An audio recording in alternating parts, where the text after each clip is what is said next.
Bom dia a todos.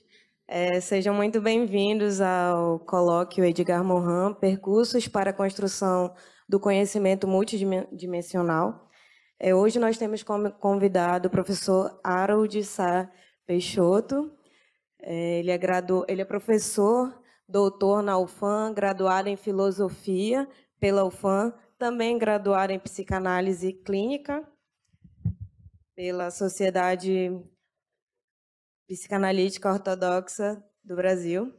Ele é mestre em Sociedade e Cultura na Amazônia, pela UFAM, mestre em Educação, pela UFAM também, e é doutor em Ciências Sociais pela PUC São Paulo. O professor Harold, ele tem desenvolvido muitas pesquisas na área da educação, tem grande experiência, dentre elas ele trabalha com os temas como mitopoética, etnopoesia e poesia oral, diálogo intercultural, mitos, filosofia, clínica, terapia existencial, complexidade, conhecimento, filosofia da educação, razão, Amazônia. Ele é autor de diversos artigos científicos e livros, dentre eles o mais recente O Leito de Procrusto, Ética, Educação e Epistemologia na Era da Tecnociência. Então, nós agradecemos imensamente a presença do professor Harold aqui hoje e lhe passo a palavra agora. Obrigado a todos, em especial o convite à professora Jocelene por ter me convidado para esse encontro e, sobretudo, por falar de um tema tão importante, tão especial e que fez parte da minha trajetória desde a filosofia, nos idos de 90, quando eu pude conhecer um pouco do repertório e da trajetória desse pensador peninsular, que é o Edgar Morin, e que, de certa maneira, sem eu perceber, acabou incorporando também na minha trajetória intelectual, acadêmica, uma parte do seu espólio conceitual nas minhas pesquisas desde o mestrado em educação.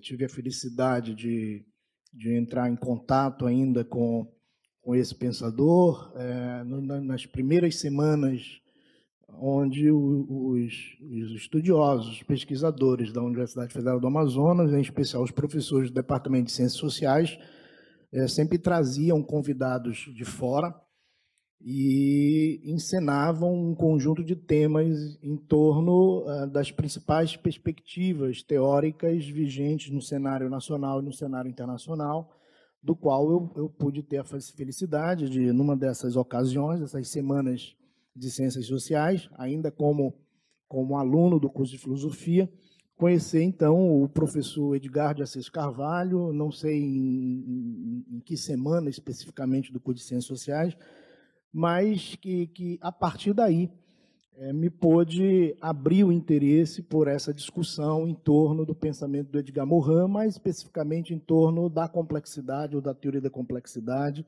na perspectiva mais epistemológica. E depois também, na inserção no mestrado, o professor Renan Freitas Pinto também pôde trazer uma contribuição significativa dessa discussão, o que me fez, a partir daí, incorporar esse pensador nos meus estudos, tanto da filosofia e, mais tarde, depois, no mestrado também em Ciências Sociais, na Sociedade de Cultura da Universidade Federal do Amazonas e, posteriormente, na PUC de São Paulo, no doutorado em Antropologia, na área de Ciências Sociais. Então, eu trouxe aqui alguns registros, algumas pistas para a gente pensar esse pensador, não só numa perspectiva própria do próprio Edgar Morin, mas numa perspectiva difusa. Eu acho que esse talvez seja um desafio maior que nosso, de pensá-lo a partir de outras vozes, a partir de uma miscelânea de outros conceitos e de outros autores que se articulam dentro dessa necessidade de compreender essa nova teoria, esse novo humanismo, essa nova configuração epistêmica das ciências, sobretudo porque o nosso objetivo maior é de problematizar o homem nessa sua trajetória em torno das sociedades humanas. Eu acho que durante muito tempo, as ciências humanas, elas passaram a estabelecer um diálogo muito próximo com as ciências da natureza, né? E isso vem sendo revigorado a cada tempo e ampliado esse diálogo a partir do momento em que essas ciências, as chamadas ciências moles, que seriam as ciências humanas, e as ciências duras, as ciências exatas, as ciências da natureza, física, química, biologia, passaram também a fazer filosofia, passaram a fazer epistemologia, muito mais assumindo esse protagonismo que antes era das ciências humanas, antes era da filosofia em especial, mas que houve, portanto, uma mistura dessas perspectivas. Então, a proposta sugerida do nosso encontro é exatamente pensar o Morin nessa perspectiva da construção de um pensamento, de um conhecimento multidisciplinar. Acho que apagou aí, não? Saiu aqui da tela. E a gente vai tentar ver de que forma é possível pensar essa configuração da complexidade hoje, né?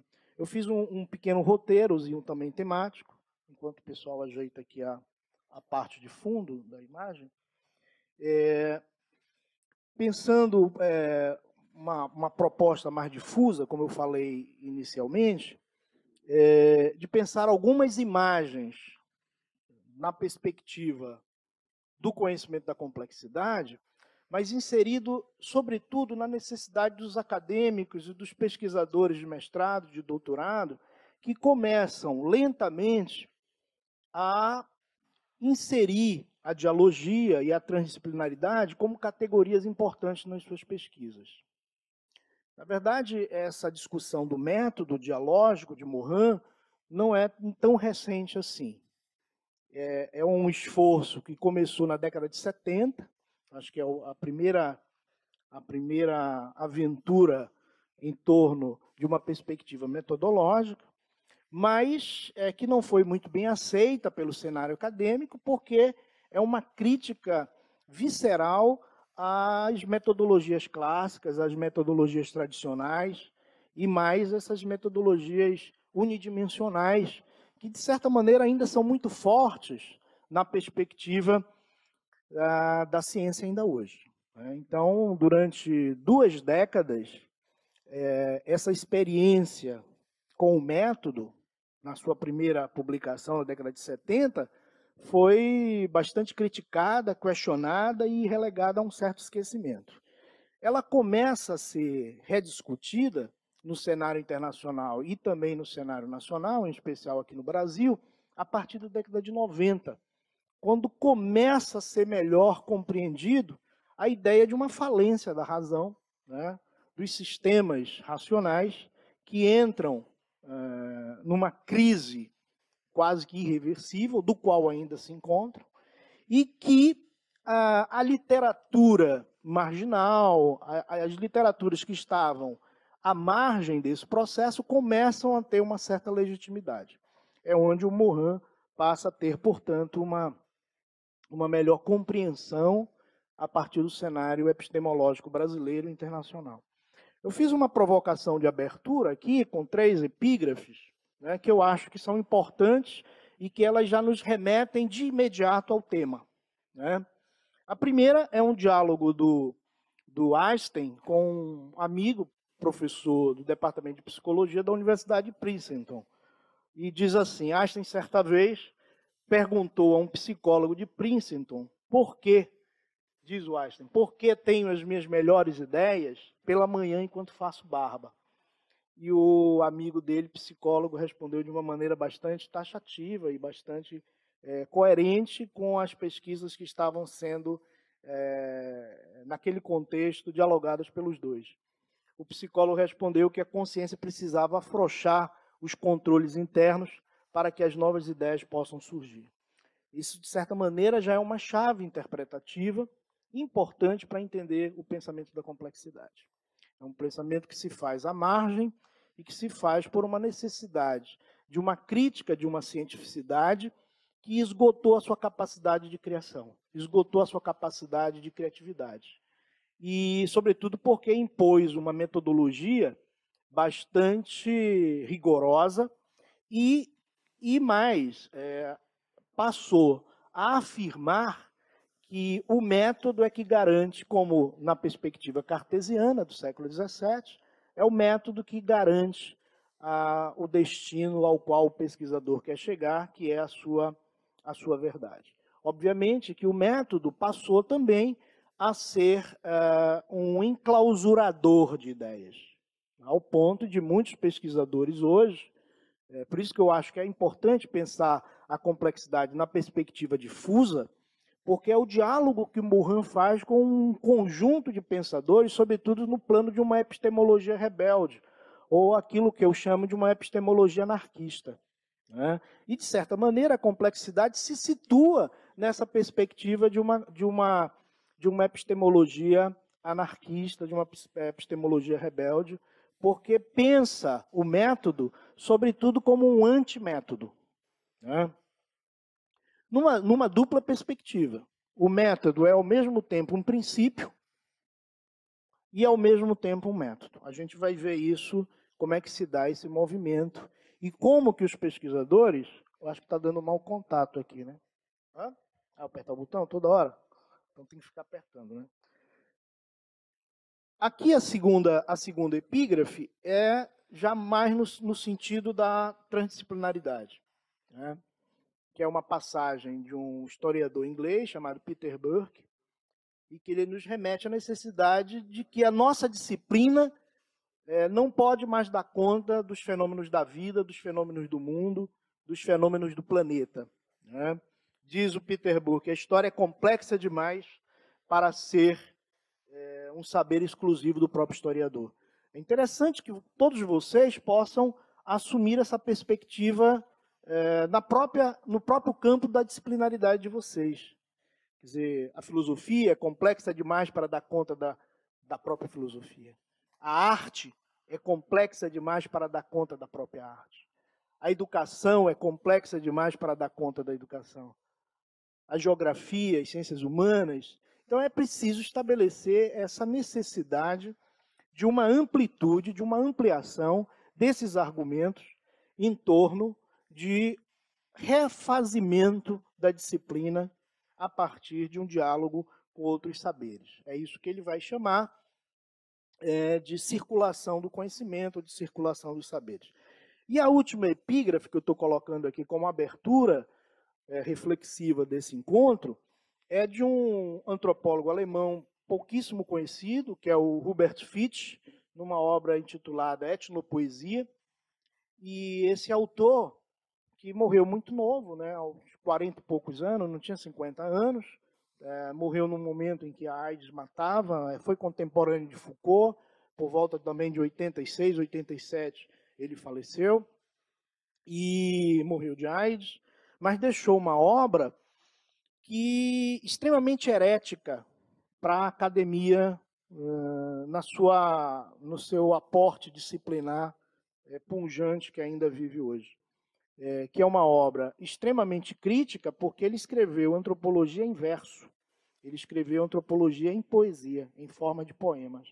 Então, obviamente, as universidades e os centros de pesquisas cartesianos vão demorar 50 anos para deglutir isso. Né? E eu estou sendo generoso. Né? Acho que a gente vai demorar muito para entender que a ciência e o seu rigor precisam estabelecer diálogo com a sensibilidade de uma forma urgente. E é isso que propõe o Hubert Fisch, numa perspectiva aqui muito similar ao que Morin e outros autores da complexidade fazem nessa perspectiva epistemológica. Por que o etnólogo rejeita suas possibilidades estéticas? A etnologia poderia se tornar claramente uma construção multidimensional, uma construção poética. Aliás, qualquer ciência pode estabelecer esse diálogo, né? Mas é preciso sair do seu eixo, da sua própria órbita. Né? Nós vamos também exercitar uma discussão que vai em torno de pensar a transdisciplinaridade não como interdisciplinaridade, eu já antecipo aqui. Né?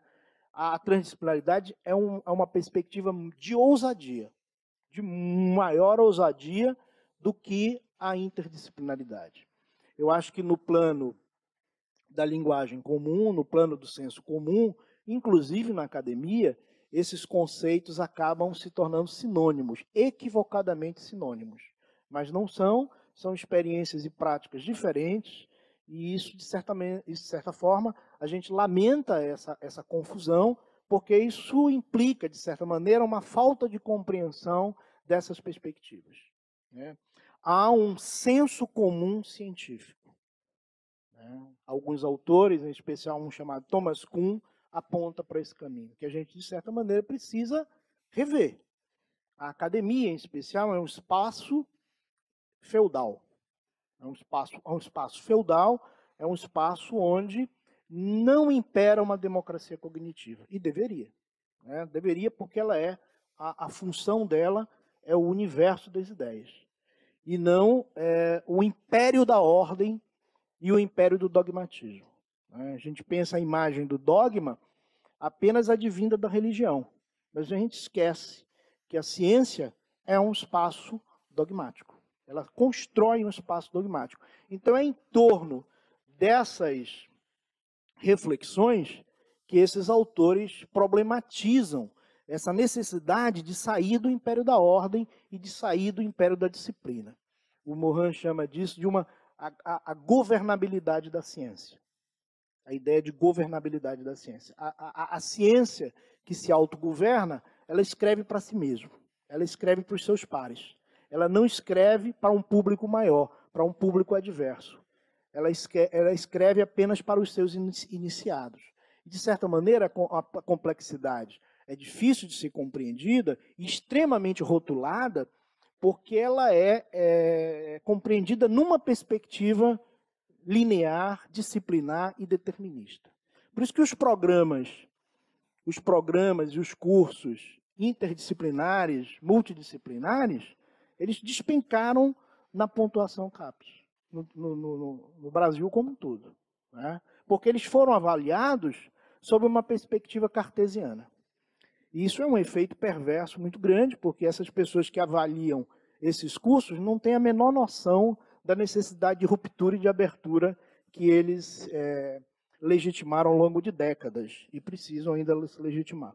Então, eu coloquei alguma advertência preliminar que o próprio Morin sugere na sua obra, em especial Ciência com Consciência, a ideia de que não pode ser o pensamento peninsular da complexidade, não pode ser visto como uma receita pronta para a saída dessa crise, e sobretudo para uma saída imediata. É óbvio que essa perspectiva se dá num plano de fronteiras, e se dá num plano ainda de um horizonte paradigmático que precisa ser repensado e reconectado com uma certa urgência, né? E ele sugere isso, sobretudo nesse segundo momento. O segundo é o de confundir a complexidade com a ideia de completude, né? Ou seja, de um pensamento de totalidade e que, portanto, teria essa visão redentora de tirar do fragmento, tirar da visão fragmentária e sugerir uma visão de totalidade, de compreensão das coisas. Eu acho que essas advertências elas são pertinentes ainda hoje. É óbvio que a gente passa aí esse diálogo do que eu estou chamando aqui da etimologia ao conceito, que é um esforço primeiro nosso. Aquilo que tece junto é o que sugere a etimologia da ideia de complexo, que não tem nem a ver com completude, nem com dificuldade. Complexidade como o difícil, né? Aquilo que não é compreensível, aquilo que não se dá por uma compreensão fácil. Obviamente se opõe ao paradigma da simplificação, que é o paradigma que se coadunou por meio das ideias cartesianas. Então, essa tessitura que se faz na perspectiva da complexidade, ela pode cair no risco da homogeneização, que é um perigo que a gente tem que evitar, porque é exatamente o contrário que se propõe às ideias do Morin nesse campo. É o pensamento capaz de reunir, contextualizar, globalizar, mas ao mesmo tempo capaz de reconhecer a singularidade, o individual, a localização das coisas, sobretudo no plano dos conceitos, e que opera por meio de fluxos, de margens, de uma série de demandas que as percepções da realidade unidimensional não conseguem mais dar conta. Eu estou chamando a atenção aqui porque eu coloco como teóricos, princípios e operadores. Eu não gosto muito dessa palavra operadores, que nos remete à ideia de uma técnica, de uma mecanização do pensamento. Mas em algumas obras aparecem esses conceitos, essas categorias, mas os tradutores mais atentos têm evitado essa categoria, né? Pensado muito mais no sentido de princípio do que de operacionalidade. Mas esses princípios, eu acho que, ou categorias, que aparecem com uma certa consistência na obra do Morin e dos pensadores da complexidade, são a auto-organização, dialogia, transdisciplinaridade, caos, imprevisibilidade, incerteza, algumas outras, até que eu não coloquei aqui, consiliência, que é a necessidade visceral de estabelecer uma sutura entre a cultura das humanidades e a cultura das ciências mais duras, que seria a ideia proposta por alguns autores e que está no centro da discussão da complexidade. Nós podemos até, de certa maneira, antecipar que o vigor de todo o pensamento dos 6 volumes do método é estabelecer essa sutura, é estabelecer essa aproximação. A cultura científica e a cultura das humanidades. De certa maneira, há um fosso profundo que, ao longo de décadas, e eu estou sendo generoso, podemos dizer aí em torno de mais de 100 anos, essas culturas se separaram. Essas culturas não só se divergiram, elas se tornaram hostis umas às outras. E, de certa maneira, o esforço da complexidade é estabelecer um diálogo de aproximação de culturas fundamentais para pensar não só o homem, mas, sobretudo, para pensar a vida. Eu acho que é uma questão que a gente também já pode antecipar aqui, que na perspectiva morroniana e na perspectiva da complexidade, numa visão mais ampla e difusa, esses autores, eles, de certa maneira, querem dissolver o homem. Aliás, uma perspectiva que está muito presente na obra de Lévi-Strauss, que pode ser lida e pensada por uma perspectiva da complexidade também.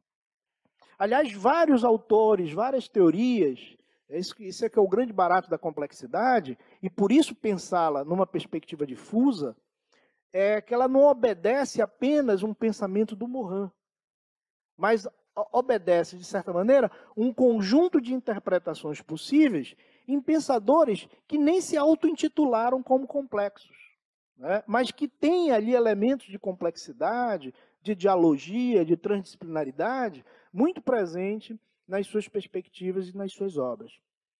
O Morin faz alguns diálogos com a obra do Lévi-Strauss em alguns momentos e tenta sinalizar esse momento em que o papel fundamental na visão do Lévi-Strauss das ciências humanas era exatamente isso, dissolver a imagem de homem, que a modernidade criou esse conceito, e as ciências humanas passaram, em torno dessa visão do sujeito absoluto, do sujeito da razão, do sujeito cartesiano, do penso logo existo. Quer dizer, essas categorias, de certa maneira, criaram um imaginário em torno de um homem peninsular, universal e absoluto, que deu às ciências humanas um certo comodismo e um certo conforto, né? Mas nós chegamos no século XXI cada vez mais convictos que uma das tarefas das ciências humanas é agora dissolver essa visão absoluta da humanidade, porque essa imagem é uma imagem mítica, é uma imagem mitológica que nós produzimos em torno de nós mesmos, né? Seria uma visão narcísica, na visão de Freud, né? Do qual não se coaduna mais com o contexto sobretudo de uma visão que o Heidegger chama de era planetária, aliás, um conceito que o Morin empresta de Heidegger. É interessante a gente repertoriar algumas obras, em especial Meus Demônios e Meus Filósofos, situando pelo menos essas duas obras. Meus Demônios, um pouquinho mais de tempo, final da década de 90, início dos anos 2000 e Os Meus Filósofos, recentemente traduzida. Porque Os Meus Filósofos e Os Meus Demônios, eles são quase que autobiográficas. E eles tentam repertoriar esses conceitos das ciências humanas e os conceitos da filosofia que o Edgar Morin vai emprestando. Ele mesmo se assume, né, como um contrabandista de saberes. Vocês sabem disso. E é interessante isso, quer dizer, assumir-se como contrabandista de saberes não diminui a importância desse pensador. Pelo contrário, porque ele vai montando uma episteme tecida nessa relação de diálogo com um espólio intelectual e conceitual das ciências humanas e da filosofia. Né? Então, ele vai emprestando conceitos de importantes filósofos e pensadores e que vão, aos poucos, agregando o seu pensamento peninsular. O de Heidegger, a ideia de era planetária. Porque a antropologia que pensa a complexidade não é mais uma antropologia centrada no homem. A complexidade pensa um homem dissolvido. Por isso que pensa muito mais uma vida do planeta onde surgiu antes do aparecimento do homem e pode acabar sem o aparecimento do homem. Então, a ideia planetária, de certa maneira, remete à necessidade de pensar a vida para além dos parâmetros de uma antropologia mais centralizadora. E aqui os autores que transitam dentro dessa discussão da complexidade, Morin, Henri Atlan, Ilya Prigogine, Humberto Maturana, Francisco Varela, Capra, Frijoto Capra, Bateson, Paul Feyerabend, esse particularmente eu gosto muito, porque é um pensador assumidamente anarquista, de uma perspectiva anarquista. Aliás, escreveu uma obra recente, que vale a pena ser lida, recente, não tão recente assim, foi traduzida recentemente, que é Contra o Método. Interessante, porque é quase como uma resposta aos 300 anos de império do discurso do método, né, do René Descartes. E nessa obra, ele propõe exatamente a ideia de que o método chegou a um momento em que, pela sua necessidade de imposição, né, pelas academias, pelos institutos de pesquisa, acabaram inibindo as grandes ideias criativas da pesquisa. Então é importante pensar esses autores. No Brasil, a gente tem o Edgar de Assis Carvalho, que eu tive o prazer de conhecê-lo, primeiramente como aluno no curso de filosofia e como andarilho na universidade, no curso de ciências sociais, e depois foi meu orientador no doutorado na PUC de São Paulo. Mas tem outros autores, né? O Juremi Machado, a Maria da Conceição Almeida, Humberto Mariotti, Isabel Petraglia, há muitos autores ainda que eu posso até incorrer o risco de não mencionar aqui e ser indelicado. Mas o que é importante dessa perspectiva da complexidade é que esses autores começam a difundir as ideias da complexidade numa perspectiva muito mais abrangente. Essas ideias passam a ser melhor compreendidas, passam a ser melhor estudadas, e as críticas em torno delas passam a ser melhor relativizadas também. Óbvio que é uma perspectiva paradigmática nova, precisam de críticas, é fundamental a crítica. Né? A complexidade, a teoria morroniana não está à prova disso, não é o propósito criar uma episteme da complexidade imune à criticidade, pelo contrário, né? Mas, sobretudo, a ideia que incomodou muito essa dissolução do homem que se propõe a ciência da complexidade, ou a teoria da complexidade, é a ideia de uma volta do irracionalismo. Isso, de certa maneira, criou uma atmosfera bastante temerosa e peremptórica em torno de uma ciência que aposta muito mais na errância, no erro, na incerteza, em princípios que vêm de um diálogo muito forte com as ciências exatas, com a matemática, com a biologia, com a química, com a física. Porque esses autores romperam com o determinismo no século XX e no século XXI. Essas áreas, isso é interessante, né? Porque, em tese, essa ruptura do determinismo e essa ruptura da causalidade linear deveria vir das ciências humanas, que são mais leves, mais maleáveis, mais fluidas, não é verdade? Então a gente espera, ou esperava, que essa crítica ao humanismo e do determinismo científico viesse, portanto, da sociologia, da antropologia. Mas, curiosamente, começa, a partir da década de 60, 40, 50, a química, a física, a matemática, propor uma ruptura dessa governabilidade da ciência.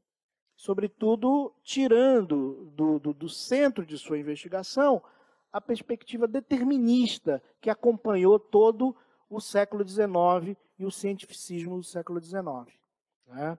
Que deu uma certa hegemonia a essas ciências. Elas perderam essa hegemonia quando o Estatuto da Epistemologia, das Ciências Humanas, também no século XIX, começa a surgir e dar o ar de sua graça. No entanto, curiosamente, acontece um fenômeno problemático. As ciências humanas se fecham, se dogmatizam, e as ciências duras passam a fazer filosofia e passam a desafiar o campo das perspectivas mais transdisciplinares. Então, há uma atmosfera no campo dessa discussão muito rica que a gente precisa começar a ampliá-la. Uma outra coisa que começa a acontecer no Brasil é a formação de bons centros de pesquisa e de núcleos de pesquisa que começam a incorporar lentamente, mas com qualidade, as pesquisas no campo da complexidade. E Rio de Janeiro é um, São Paulo é outro, Rio Grande do Norte, Fortaleza, para pelo menos registrar pelo menos esses 4 estados, que tem sido hegemônico nas pesquisas que envolvem a área da complexidade e os métodos ou os princípios da dialogia e da transdisciplinaridade nas pesquisas de alunos de mestrado e de doutorado. Então, nós já temos aí uma trajetória bastante enriquecedora dessas discussões no cenário brasileiro. É óbvio que ainda são frutos de um conjunto de críticas e que isso até tem o seu plano de importância. Mas aqui eu coloquei algumas questões que são importantes pontuar. A abordagem transdisciplinar é uma coisa que eu tenho feito muito com alguns alunos no processo de correção e de participação de bancas de qualificação de defesa, que estão inserindo a metodologia da complexidade, mas acham que a dialogia resume-se apenas à sobreposição de disciplinas. E não é isso, me desculpa. Eu acho que isso é um viés extremamente equivocado, e eu acho que nós precisamos ter muito cuidado com isso, porque os projetos estão criando um certo estelionato epistemológico. Por quê? Não basta colocar no projeto e na dissertação ou na tese que a minha tese, a minha dissertação, o meu projeto dialoga entre saberes. Esse diálogo desses saberes não garante necessariamente uma visão da complexidade. Eu acho que eu estou sendo um pouco duro com a palavra, me desculpem até isso, estou chamando isso de um estelionato epistemológico, porque não basta isso.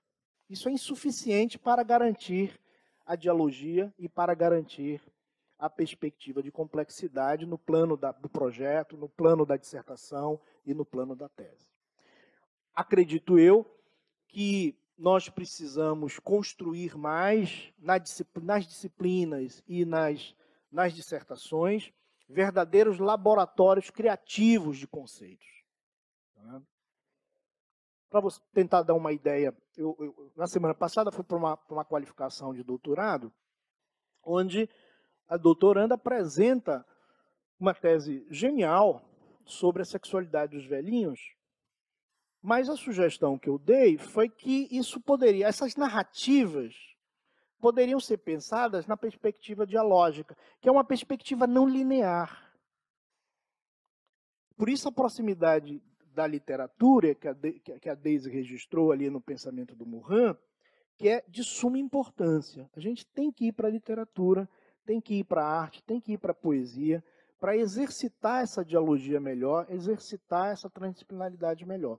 A obra que eu sugeri para a pesquisadora, nessa perspectiva das narrativas não lineares, é de Marguerite Duras, uma escritora francesa, que aos 70 anos publica as suas experiências sexuais numa obra genial que lhe deu magnitude, que é a obra O Amante. Por que a importância dessa obra?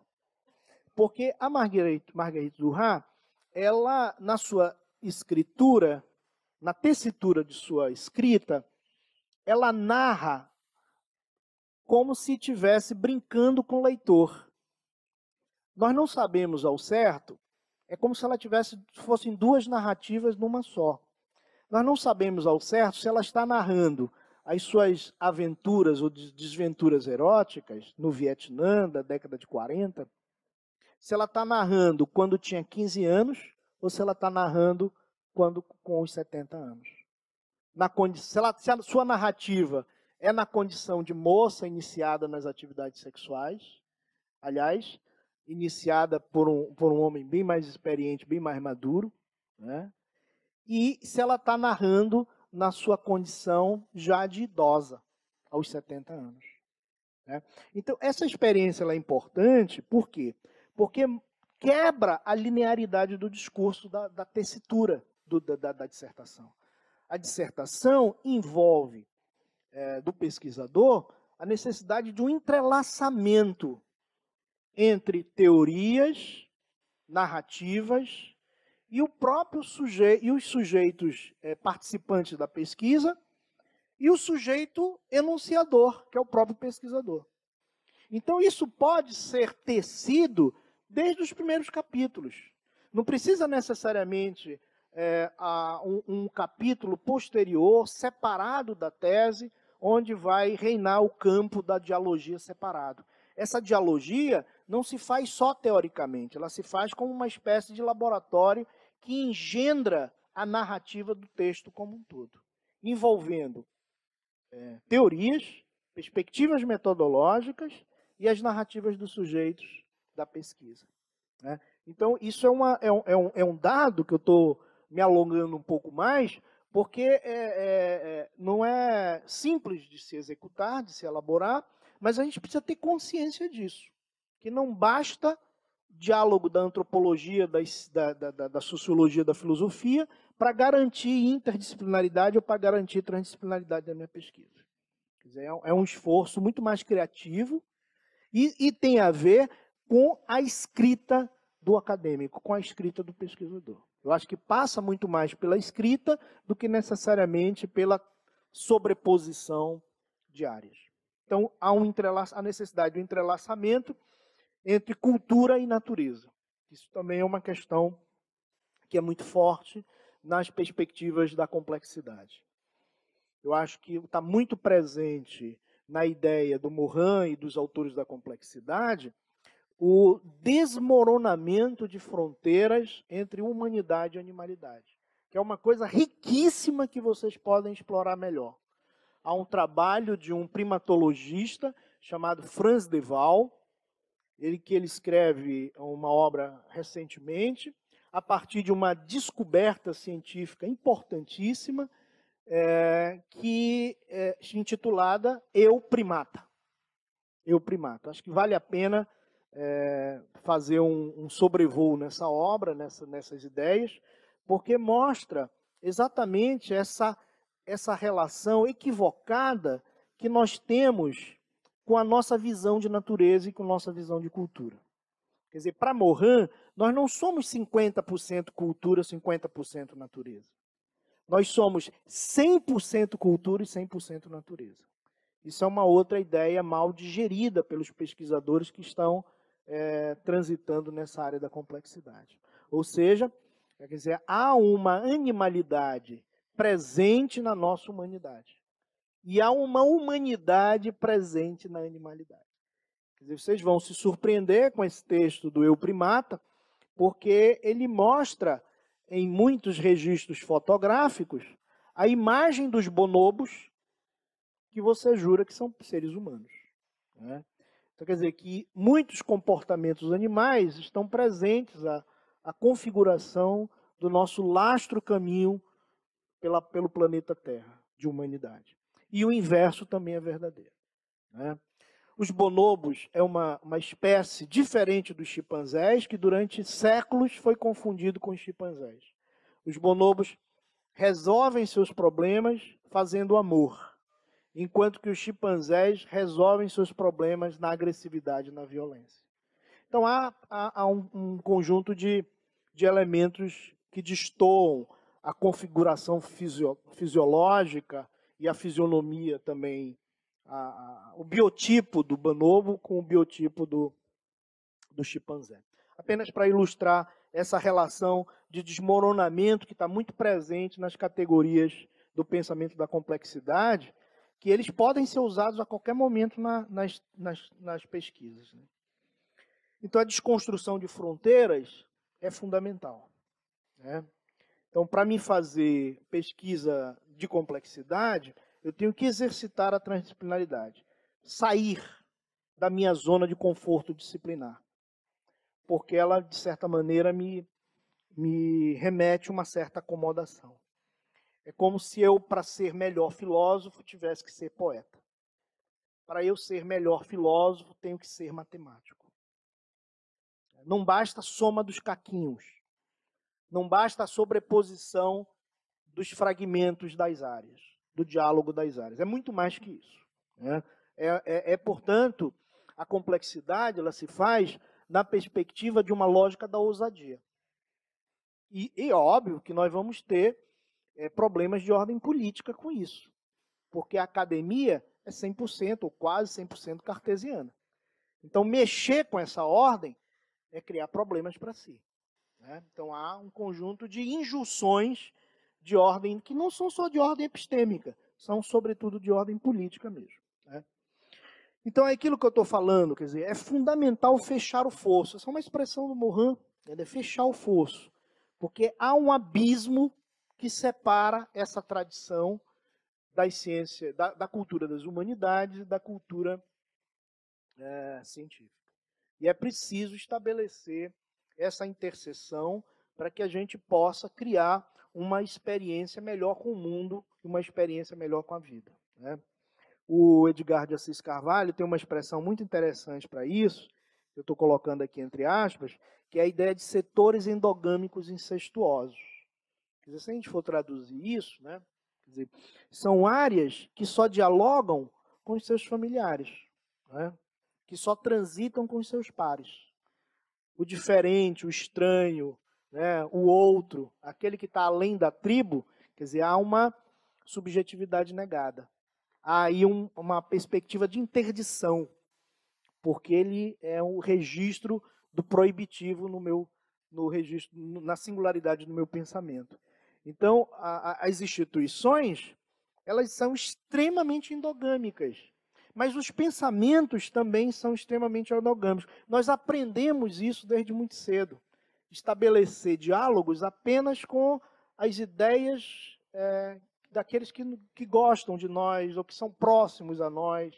É preciso também romper essa zona de conforto. Né? Então, é preciso ter setores exogâmicos. A complexidade, ela é, de certa maneira, um esforço de exogamia, né? De saída, de retirada, né?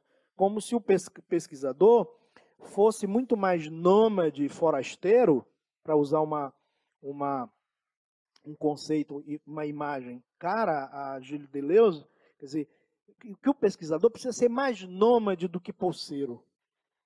Né? O pulseiro é aquele que está preocupado com o título cartorial da sua área de labuta, da sua área de investigação. Ele impede que o outro, né, pense tanto quanto ele. Né? Então há aí um registro de uma interdição.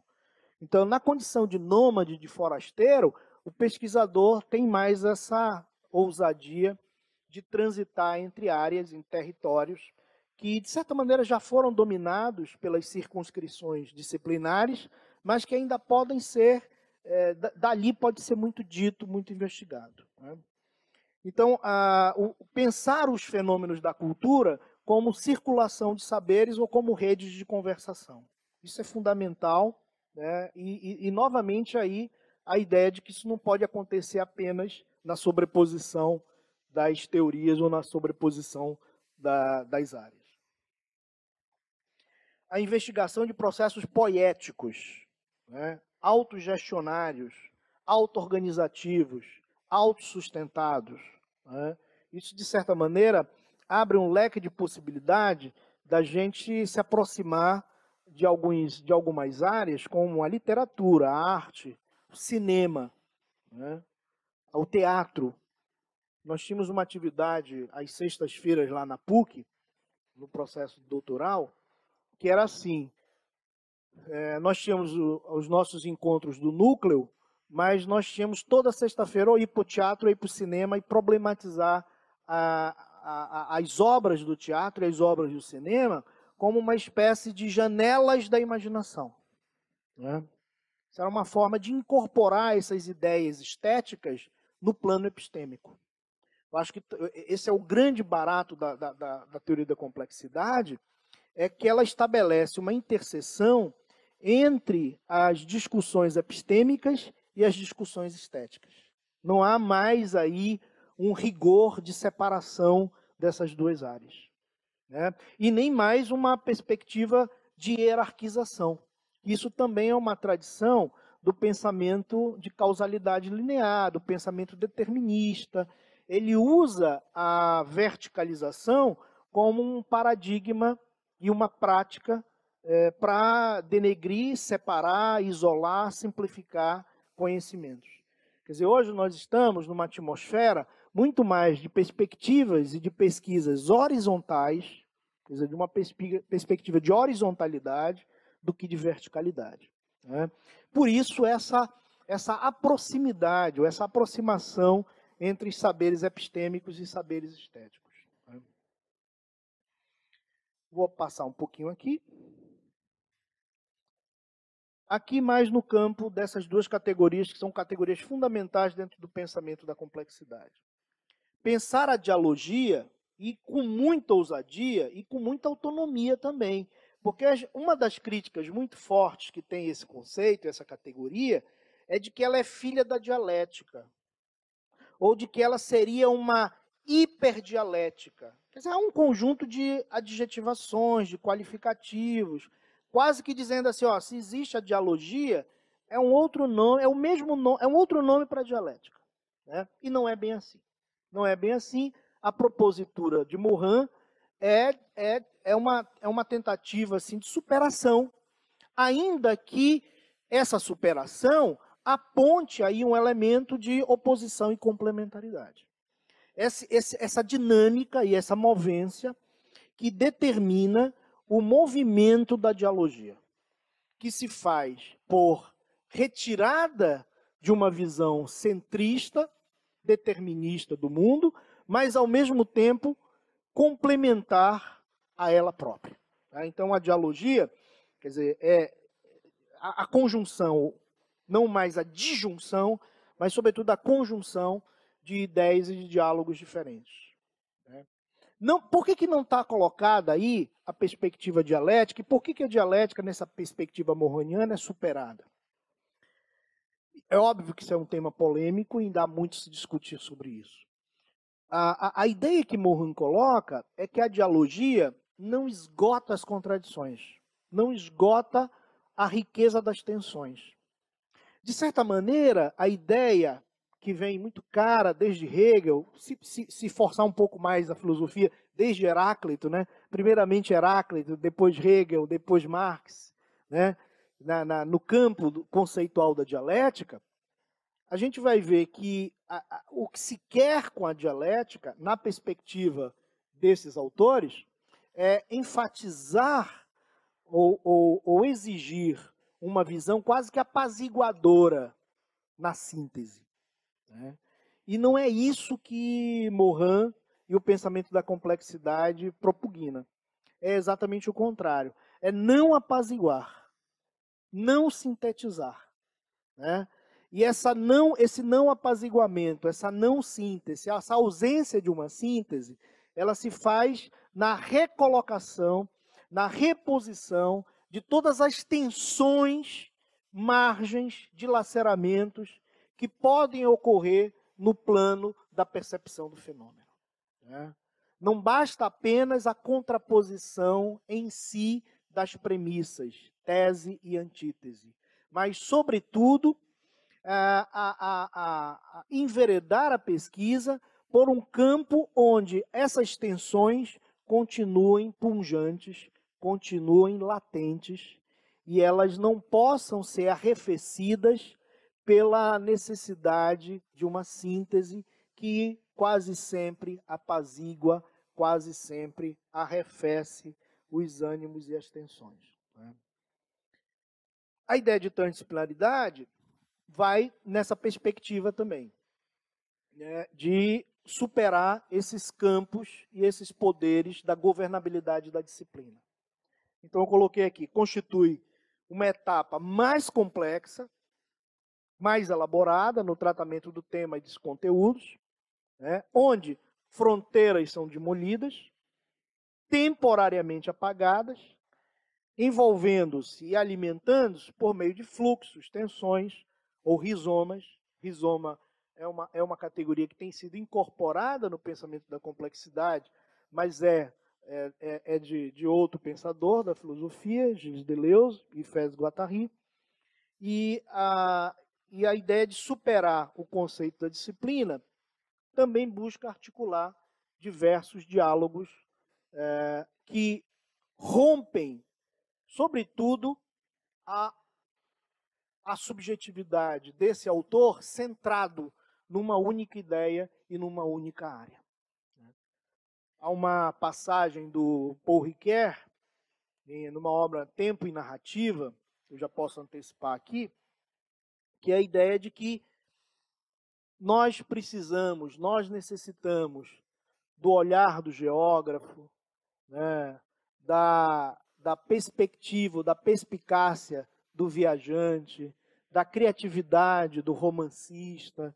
Quer dizer, isso talvez seja muito mais uma experiência afetiva das outras áreas do que simplesmente a sobreposição da área.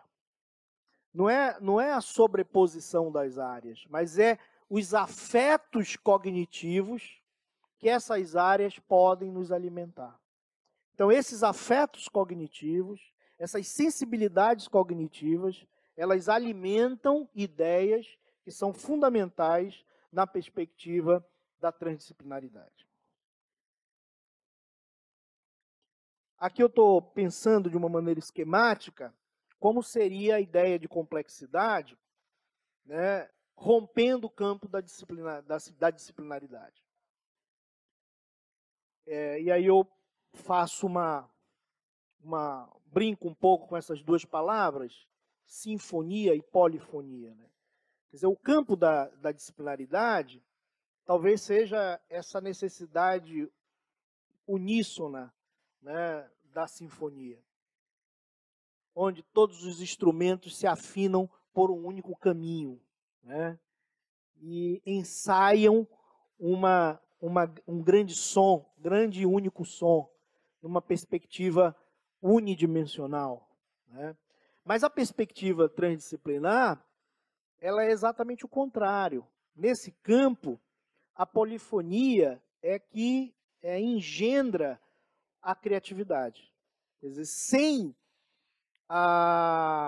sem a confluência de uma única voz, de um único som, de um único contexto, né? Então, enquanto uma trabalha numa lógica muito bem afinada, linear, a outra, ela rompe essa linearidade, né, e articula com diferentes autores e diferentes disciplinas. Enquanto uma é disciplina afim, a outra é disciplina que nos permite meios de criatividade para outros diálogos. Aqui a ideia também muito presente, eu acho que isso a Daisy pontuou no próprio título que ela faz da apresentação do Morin, o filósofo da complexidade. Quer dizer, é inevitável pensar Morin nessa propositura também de um diálogo muito, muito próximo da filosofia. E, de certa maneira, romper o olhar unidimensional da pesquisa é convidar o autor, o pesquisador, a romper a obviedade da percepção dessas pesquisas, dessas ideias, né? Então, enquanto que nessas duas palavras em alemão que designa esse conflito epistêmico aqui, heimlich e unheimlich, enquanto que esse primeiro termo remete a pensar o mundo no plano da familiaridade, né, no plano da obviedade, esse outro nos remete ao estranhamento do mundo e ao nosso próprio estranhamento. Muito semelhante à ideia da literatura do Kafka, onde numa bela manhã ele nasce como uma barata, né?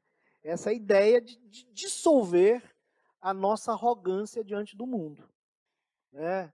Esse exercício do estranhamento a gente precisa estar fazendo sempre, porque ele nos reconecta melhor com o mundo, né? E retira de nós a ideia extremamente mítica de que somos suficientes para falar de nós. Quer dizer, nós somos alto-falantes do absoluto. Isso é de uma perspectiva da modernidade que essas discussões da pós-modernidade têm rompido, né? A psicanálise, de certa maneira, mostra isso. O nosso eu está muito mais em outro lugar que não o lugar da nossa fala. Sou onde não falo, né? E sou onde não estou.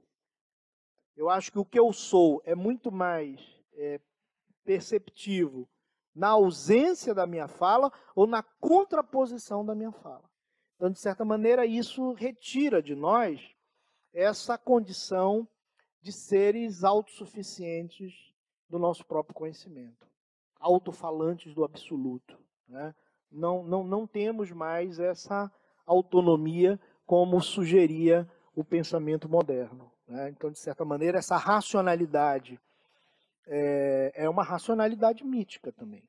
Ela é uma racionalidade extremamente falaciosa, né? Aqui é onde Paul Ricoeur tira a sua inspiração poética, né? Necessitamos do olhar do geógrafo, do espírito dos viajantes, da criação do romancista. Nessa obra Tempo de Narrativa, eu acho que é uma obra extremamente importante para também situar o sujeito da enunciação num conjunto de possibilidades narrativas que estão muito presentes na pesquisa, nessas discussões mais inovadoras, nessa crise paradigmática. Paul Ricoeur é um filósofo, psicanalista, que tenta mostrar o perigo dos reducionismos teóricos, né, que geralmente nós fazemos quando escrevemos uma pesquisa, uma tese, uma dissertação. Quase sempre reduzimos o mundo a uma teoria, reduzimos o mundo a um único contorno. Então, isso é um exercício extremamente perigoso, porque mostra o quanto de nós ainda é muito forte essa perspectiva unidimensional, né? E isso, de certa maneira, a gente só pode romper com esses ensaios de estranhamento, né, que a literatura, a arte, a filosofia podem nos propor. Aqui é que eu estou pensando, e eu concordo com algumas críticas que fazem ao Morin, no sentido de que não há aí um método tão condizente como a trajetória clássica do positivismo, da fenomenologia, da dialética. Talvez também porque, por ser a dialogia, um princípio muito novo ainda. Acho que está entrando de forma muito recente na cabeça dos pesquisadores. Por isso que talvez seja mais pungente numa perspectiva de princípio filosófico, princípio epistêmico, muito mais do que como método. Mas ainda assim, é possível pensar a dialogia como princípio e pensá-la também como método. E, de certa maneira, o Morin faz isso nessa dupla dimensão. Na primeira, quer dizer, ele relativiza o peso da dialética, como eu já falei, não apazigua as tensões, né? E aproveita toda a riqueza dessas contradições e dessas tensões. Isso num exercício simultâneo. O diálogo entre o oposto e o complementar. E na perspectiva do método, é já numa perspectiva mesmo de ensaiar como se fosse um outro método que não aquele das ciências clássicas, como uma espécie de antimétodo, né? De pensar aí a relação com o mundo vivido e inserir isso no plano da cultura e no plano das experiências da pesquisa. Quer dizer, todos esses fenômenos bio, antropo, psicossociais, eles remetem à ideia de que essas vivências são textos que precisam ser interpretados, né? Então, o método aí, ele se pontifica como um grande desafio, né? Sobretudo para contrapor toda a trajetória metodológica do Ocidente. É de uma grande ousadia, é de uma grande pretensão, né, sem dúvida, mas eu vejo que essas ambivalências, esses simulacros, não podem ser mais escondidos pela nossa trajetória epistêmica. Eu acho que isso talvez também configura melhor uma identidade nas teorias da complexidade. Quando vamos produzir uma pesquisa no campo do determinismo, no campo das causalidades lineares, a gente acaba escondendo as contradições, escondendo os simulacros, colocando sujo para debaixo do tapete. E a pesquisa da complexidade é exatamente o contrário. Quer dizer, essas ambivalências precisam ser escancaradas a todo momento. Porque a nossa condição no mundo é uma condição de sermos seres ambivalentes. É óbvio que essa ambivalência lembra aí uma condição muito patológica com a psicologia, a psicanálise e a psiquiatria da ideia de bipolaridade. Mas não é isso, né? É a ideia que a nossa condição no mundo não se faz mais por uma perspectiva unívoca, porque nós somos seres de falibilidade. Ou seja, nós somos seres essencialmente equívocos, errôneos. A nossa órbita se faz na perspectiva de uma errância, né? É nisso que eu estou chamando de ambivalente. É aquilo que nos revela ao nos tentar esconder, né? Há um texto de um filósofo, Agamben, George Agamben, chamado O que é Contemporâneo, que eu acho que é um textinho pequeno, gostoso de ler, mas que ele tem também introduzido essa discussão no campo desses novos paradigmas, problematizando a ideia de que o que é contemporâneo é o que a todo momento tentamos esconder, mas ele se revela, sobretudo, mostrando que esse nosso esforço é em vão, né? Quanto mais tentamos encobri-lo, escondê-lo, né, mais ele se mostra diante de nós, mais ele se revela. Quer dizer, no plano aí de uma visibilidade mesmo.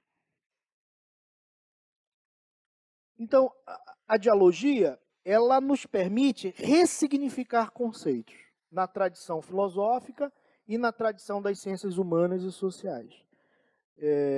Aqui eu trouxe uma imagem que é de um artista plástico, Rego Monteiro. Ele viveu muito tempo em Paris e viveu muito tempo no norte do Brasil, onde ele incorporou uma estética muito própria, né? Ele fez aí, sem autodenominá-la assim, uma dialogia estética, porque ele propôs uma simbiose, uma interseção entre a arte nouveau e os grafismos marajoara.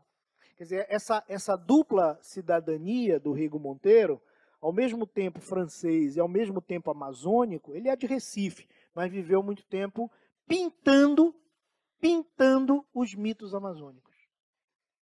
É interessante isso, porque não é narrando os mitos amazônicos, mas pintando os mitos amazônicos. E há um conceito do Lévi-Strauss chamado de desdobramento da representação, que é exatamente isso. Quer dizer, uma pintura, uma tela, é uma forma de dizer. É isso que o Lévi-Strauss dedica na última obra da tetralogia, O Homem Nu, várias páginas sobre esse conceito, que é o desdobramento das representações. Quer dizer, que as telas, a arte, o cinema, as imagens, elas são formas de dizer o que nós não compreendemos por meio das palavras, né? Então essa imagem é interessante, porque é a Torre Eiffel, mas pensada, sentida sobre o grafismo amazônico e com uma narratividade amazônica, né? É interessante, e ele quando mostrava essas telas para os índios, a riqueza das narrativas que os índios faziam em torno dessa tela. Quer dizer, é isso que eu estou chamando aqui de um exercício estético da dialogia. A gente tem que estabelecer, eu sempre brinco com os meus alunos, a gente tem que ser discípulo de Mary Shelley. O que é Mary Shelley? A grande compositora do Frankenstein, né? Aos 19 anos, teve num concursozinho de brincadeira, ela, Victor Hugo e outros, vamos brincar aqui de concurso de conto? Bora. Então cada um faz o seu. E ela nessa brincadeira escreveu aí o Frankenstein. Quer dizer, o Frankenstein é interessante, porque é uma composição estética, né? Quer dizer, é a relação entre criador e criatura, né? E dessa composição saiu a sua grande criação, né? Então, acho que nós, nas ciências humanas, na filosofia, na pesquisa, precisamos ousar mais essa recomposição, né? E que alguns autores, inclusive o Morin, chama de exercício poético, né? Exercício poético da criação, né? E esse exercício poético da criação, ele se faz nessa dialogia tensional entre essas categorias aí, só enumerei algumas mais clássicas, né? Quer dizer, razão, emoção, trágico, cômico, sensível, inteligível, real, imaginário, razão, mitos, ciência e arte, história e ficção, prosa e poesia, né? Quando você vai, por exemplo, pensar o poético da vida, incorporando o prosaico também, não é em antítese, não é em dicotomização. Veja essa relação, o que o pensamento clássico fez dela? O que o pensamento aristotélico, lógico, fez dela? Rompeu essas categorias no plano de uma acentuada dicotomização, né? de uma acentuada hostilidade, de oposições sem complementaridade. A dialogia, ela reitera a oposição, mas ela aprofunda a complementaridade. Quer dizer, o elemento novo das ideias da complementaridade e da complexidade é que essas tensões nunca deixam de existir. Vou dar um exemplo para você. Por exemplo, se a gente pega a obra do Victor Hugo, o Corcunda de Notre Dame, por exemplo, eu brinco que porque o Quasímodo, que é o monstrinho lá, o Corcundinha, ele é um paradigma estético para a gente.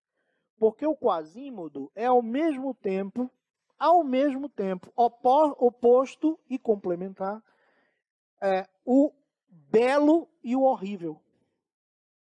Ele é o belo e horrível. Isso seria uma espécie de uma experiência figurativa da metáfora, figurativa do exercício de ilustração. E a gente não pode pensar só a metáfora como uma ilustração, um floreamento do texto. Hoje, dentro das perspectivas da complexidade, o vigor da metáfora obriga o rigor do conceito, a repensar o rigor do conceito. Então, os textos que apostam no diálogo com a arte não estão colocando a arte ali só para florear, não estão colocando a arte só para deixar a arte bonita. Estão colocando a arte porque a arte faz com que repense o rigor dos conceitos científicos. Né? Então, há um duplo sentido, há uma dupla missão.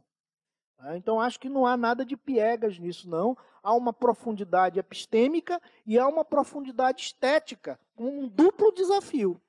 Mas não pensar essas categorias separadamente. Pensá-las agora nesse desafio mais próprio dessa dialogia. Aqui eu fiz só para citar aí para vocês, vou deixar os slides com vocês, depois passo para a Jocelyn, para que vocês vejam essas categorias que podem ser pensadas no plano da complexidade. Eu apenas identifiquei umas aqui, mas há muito mais delas. Né?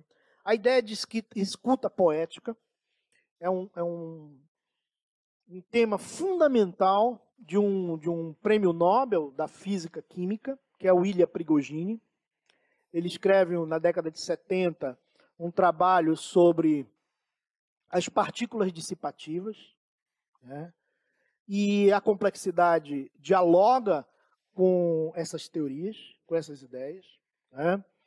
E a ideia das partículas dissipativas mostra a necessidade da gente pensar o mundo em diferentes eixos de lógicas. Né? O mundo não é só onda, né? Mas é um conjunto de outras percepções. Né? Então, os autores da física quântica são os autores que melhor potencializaram esse diálogo com a complexidade, porque quebraram, como eu falei no início, o determinismo da ciência, né? A ideia de causalidade linear, que a interpretação do mundo, quiçá a interpretação do universo, se dá por lógicas opostas. Né? Então, os físicos quânticos estão quase que conscientes disso. Né?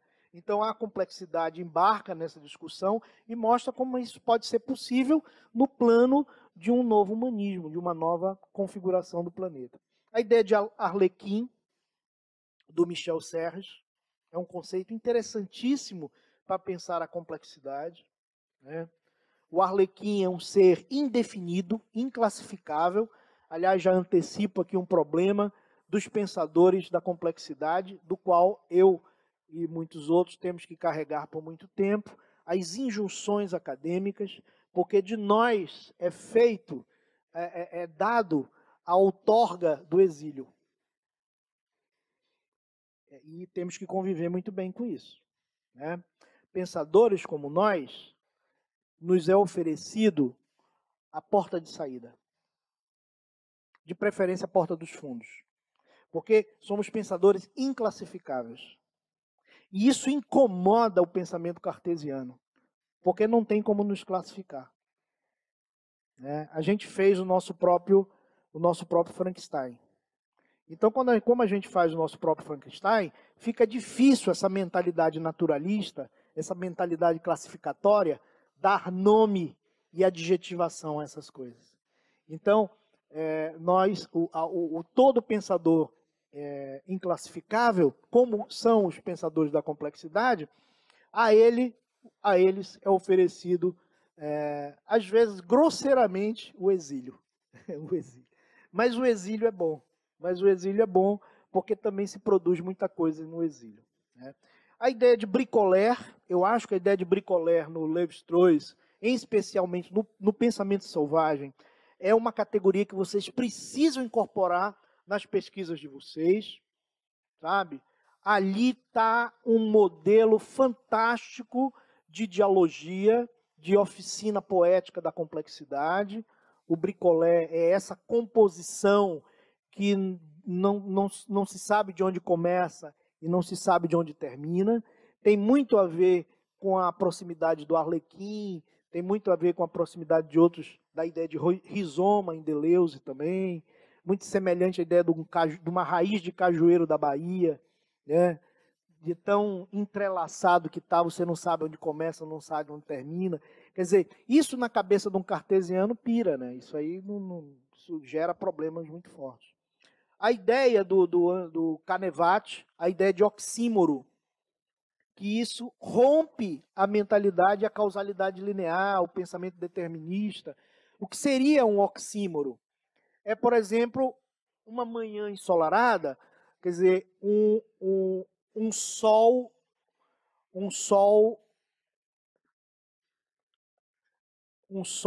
escuro, ou uma escuridão clara, ou uma noite ensolarada, ou um sol enluarado. Quer dizer, é uma terceira via. É uma terceira via de compreensão das coisas. Que não é nem sol nem lua, é uma terceira compreensão. Né? Aquilo que Lupasco vai chamar de terceiro excluído. Que esse pensador rompe com as categorias dicotômicas de Aristóteles, da lógica aristotélica, que tudo está apenas em dicotomização.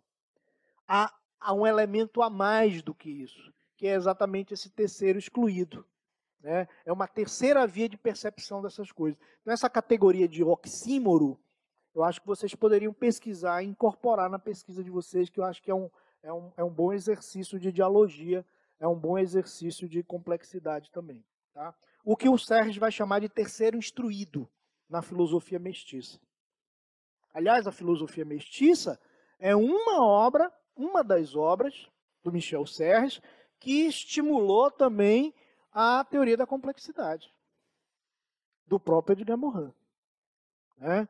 E um historiador francês, chamado Serge Gruzinski. Faço esse registro desses dois pensadores numa espécie de composição uterina, dos ensaios da complexidade na cabeça do Morin. Serge Gruzinski, numa obra intitulada Pensamento Mestiço, e Michel Serres, numa obra intitulada Filosofia Mestiça. Ou seja, de que o mundo pode ser pensado por uma recomposição, né, de misturas que podem aí ter um entendimento estético e epistêmico bem agradável. A ideia de invaginação do Michel Maffezoli, invaginação dos sentidos, é uma crítica interessante, essa ideia imaginária, que é um conceito imagem, porque ele se refere à vagina, não mais como um lugar de saída, mas como um lugar de reconexão, de volta ao útero. A invaginação dos sentidos é essa necessidade de pensar o mundo não mais saindo da vulva, mas voltando a ela. Né? Então, quer dizer, como se tivéssemos a necessidade de recomeçar tudo de novo. Né? Voltar ao útero, voltar à casa, voltar ao imaginário perdido, à vida da sensibilidade, enfim, ao aconchego de um espaço onde éramos tudo ao mesmo tempo, né? E não essa codificação que simplifica o mundo racional. Muitas outras imagens que eu não vou me alongar aqui, mas que, de certa maneira, pensam essa possibilidade da gente pensar melhor a complexidade. Né? Aqui, aquilo que eu falei para vocês, do Bonobo e a obra do Franz de Waal, que é uma obra que remete essa quebra dessa fronteira humanidade-animalidade, que está muito presente na teoria da complexidade, nas pesquisas. Essa imagem do Bonobo e da bonoba fazendo amor é uma fotografia do Franz de Waal. Isso seria impensado entre os chimpanzés. Os chimpanzés, o coito sexual entre os chimpanzés é muito semelhante aos cachorros, né? Mas os bonobos fazem isso muito mais. né? Então, você jura que são seres humanos que estão ali nessa cópula, né? E aí eu coloquei aqui do lado algumas imagens, alguns conceitos que também estão dentro dessa perspectiva aí dos novos paradigmas e que têm ajudado a gente incorporar mesmo a epistemologia da complexidade com mais confiança, né? E com mais autonomia, né? A ideia de dogmatização do Thomas Kuhn, eu acho que é um conceito importante para a gente pensar esses novos paradigmas, né? As estruturas, uma obra intitulada A Estrutura das Revoluções Científicas, né? Ele é um físico americano,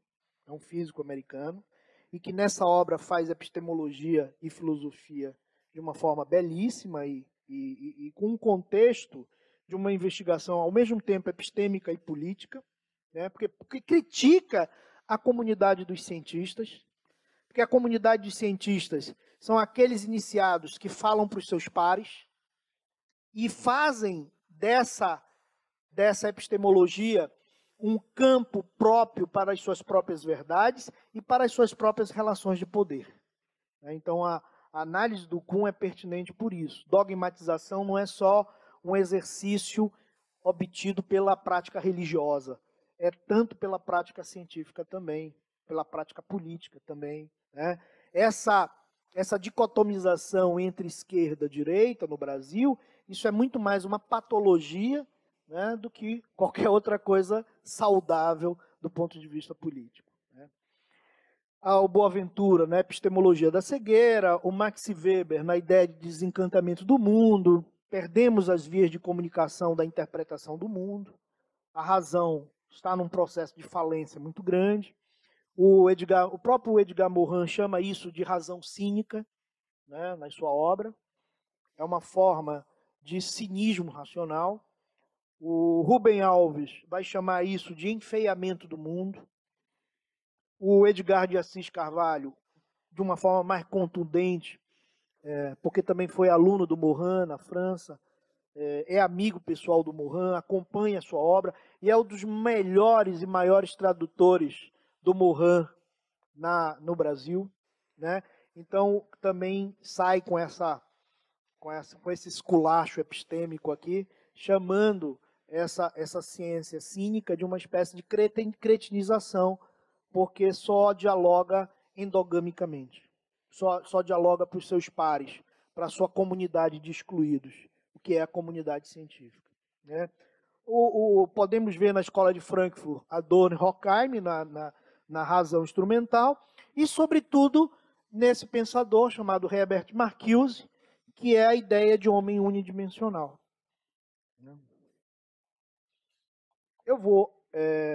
Tem muito mais coisas aqui, mas o tempo é muito pequeno para isso, a gente sabe, mas eu disponibilizo todo o material para vocês. Eu coloquei aqui o sentido poético em Morin, a complexidade como paradigma estético também, né? Os conceitos e categorias co-implicadas, paradigma prometeico, paradigma dionisíaco. Coloquei aqui alguns autores que exercitam isso na prática mesmo, nas suas áreas. Por exemplo, o Bauman. O Bauman, por exemplo, o Serres, esse autor muito novo, que fugiu da Coreia do Norte, Byung-Chul Han, que era um metalúrgico na Coreia do Norte, mas era apaixonado por livros clandestinos de literatura e de filosofia, porque não há ciências sociais, não há ciências humanas na Coreia do Norte. É o país mais fechado do planeta, né? Que agora o Trump está lá com ele hoje, né? Em contato lá com o presidente da Coreia do Norte. E o Byung-Chul Han precisou fugir da Coreia do Norte para estudar filosofia e literatura na Alemanha, na Universidade da Basileia, e tem escrito livros interessantíssimos, publicado em 2015, 2014, Sociedade do Cansaço, A Agonia de Eros, mostrando que nós estamos esgotando a capacidade de criação, de percepção do mundo, porque nós estamos no plano de uma sociedade do desempenho. Nós queremos ser bons em tudo, né? Então, academicamente, a minha tese tem que ser bem aceita, bem pontuada, bem acolhida, bem receptiva. Então, a ideia do desempenho acadêmico, do desempenho profissional, aliás, do desempenho na cama também, né? Garotos de 19, 20 anos tomando Viagra para impressionar suas namoradinhas, quer dizer, estamos dentro de um processo extremamente perigoso. Quer dizer, o que está acontecendo com o mundo, com a vida, né? Que tudo resume-se às estatísticas e a práticas de desempenhos, né? Aos coeficientes produtivos, à produtividade acadêmica, que é a maior imbecilização que o mundo inteligente pôde produzir, né? Intelectuais, professores se matando, se destruindo, se digladiando por uma vaidade do produtivismo, que isso tem esgotado a capacidade de diálogo. Isso é o plano e o reino da imbecilização, porque a universidade e as escolas se tornaram impérios da ordem. Impérios da ordem. Elas não são mais espaços que contrapõem e interpretam o mundo, lamentavelmente. São espaços que que expulsaram o eros. A erotização é expulsa da universidade. Tá? Essa uma das últimas obras publicada pelo Morin e traduzida pelo Edgar de Assis Carvalho, a ideia de um pensamento para a vida, né, em que o último capítulo é a reimplantação do erótico na educação, do plano do erotismo na educação, que as universidades têm cada vez mais expulsado essa perspectiva erótica. Então, esses autores são autores que têm feito isso. O Maffesoli, só para vocês terem uma ideia, não é um autor que se denomina autor da complexidade, mas ele tem quebrado essas fronteiras disciplinares. Eu mesmo tive o prazer de conhecê-lo várias vezes, e ele se apresenta nas conferências como filossociólogo.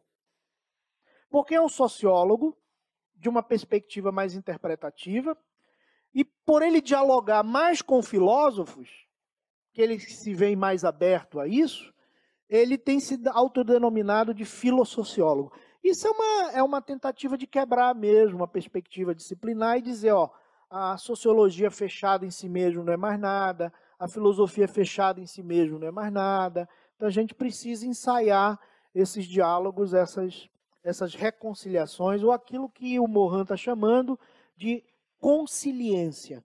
Consiliência. Eu acho que é uma categoria extremamente, tanto a resiliência como a consiliência. Porque a resiliência é da medicina, mas a consiliência é da perspectiva dessa nova humanidade que a gente quer em diálogo com as ciências humanas. Então tem muita coisa aqui, eu vou deixar para vocês, mas não realmente vai dar para falar tudo isso. Obrigado pela atenção.